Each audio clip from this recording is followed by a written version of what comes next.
Do you love yourself? It's a question that might seem simple, but the answer can be far more complex. Self-love isn't just about pampering yourself or reciting affirmations in the mirror.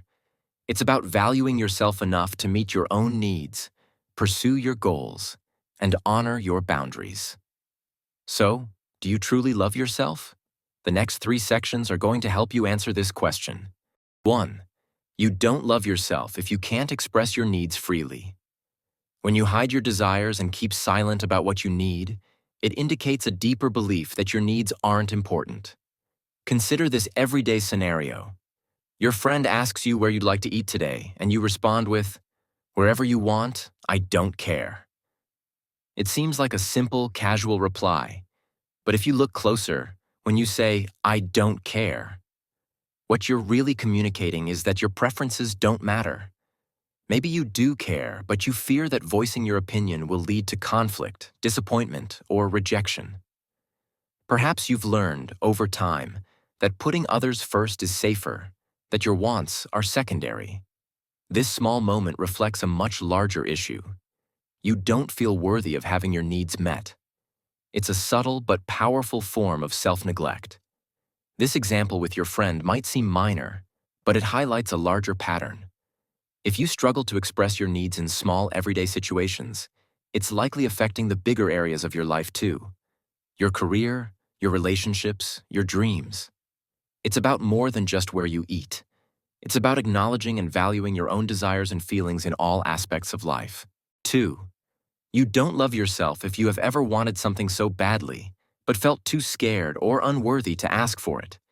Maybe it's a promotion at work, a deeper connection in your relationships, or simply some time for yourself. If you can't go after your goals, it's often because you feel you don't deserve them. For example, you might dream of starting your own business but hesitate, thinking, "Who am I to succeed? Others are more talented than me." This isn't about laziness or lack of ambition. It's about an underlying belief that you aren't enough, that your dreams are too big for someone like you. Imagine you have a brilliant idea, something you're passionate about, something that could really make a difference. But as you start to consider taking the first steps, doubts begin to creep in. You think, "I don't have enough experience. What if I fail? People like me don't succeed in this field." These thoughts aren't just passing doubts. They are deeply rooted beliefs about your own worth and capabilities. You might spend hours researching, planning, and dreaming, but when it comes time to act, you freeze. The fear of failure, the fear of not being good enough, holds you back.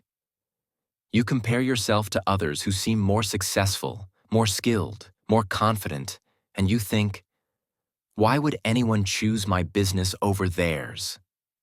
This is a manifestation of feeling unworthy, believing that your dreams and ambitions are somehow less valid or achievable than those of others.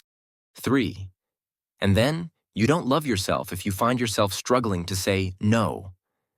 How many times have you said yes to someone, knowing deep down you wanted to say no? Maybe a friend asks you for a favor. Maybe they need help moving this weekend, and you already had plans to rest and recharge after a stressful week. Despite your exhaustion and the need for self-care, you find yourself agreeing to help. This may seem like a simple act of kindness or flexibility, but it's often rooted in a deeper issue. A belief that your own needs and boundaries aren't as important as pleasing others. Each time you do this, you're essentially saying no to yourself. This isn't just about the inconvenience of helping a friend move. It's about a deeper pattern of self-sacrifice and boundary erosion. You say yes because you feel like you have to, because you believe that their needs are more important than yours, or that your value comes from always being available and accommodating. Over time, this pattern can lead to burnout, resentment, and a sense of losing yourself. But where does this feeling of worthlessness come from? It often starts in childhood. Maybe you were taught, directly or indirectly, that your needs were less important. Perhaps you grew up in an environment where your achievements were never enough, or your feelings were dismissed. For instance, if you were often told, "Stop crying, it's not a big deal," you might have learned to suppress your emotions and needs. These experiences shape our self-perception, embedding a sense of unworthiness that can be hard to shake off. Over time, these feelings become internalized. You start believing that you're not deserving of love, success, or happiness. And this belief manifests in your actions, or inactions. You don't pursue your dreams because you don't believe you deserve them. You don't express your needs because you think they're unimportant. You don't set boundaries because you feel others' needs outweigh your own.